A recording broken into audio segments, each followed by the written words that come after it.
You'll notice we've had another renaming. We have a new reports tab, formerly publish. And what we're gonna do here is create a new summary report. So I'm gonna call that demo. We'll create it.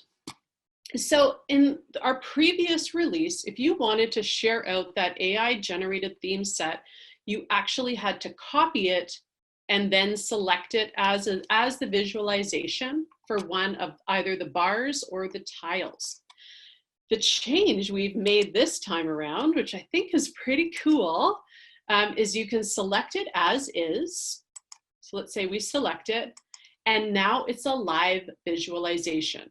So if you create a website to keep your participants up to date on the big picture, that is actually going to be a dynamic visualization. So every time 5 new thoughts come in, it rethemes and shows them the updated big picture for the exchange.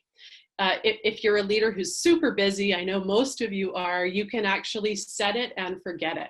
So maybe if you have a few minutes while your exchange is open, you can build a website, customize all the text, publish it, and then when you're ready to actually send it out, the link is ready and the visualization will update automatically. So really cool new feature.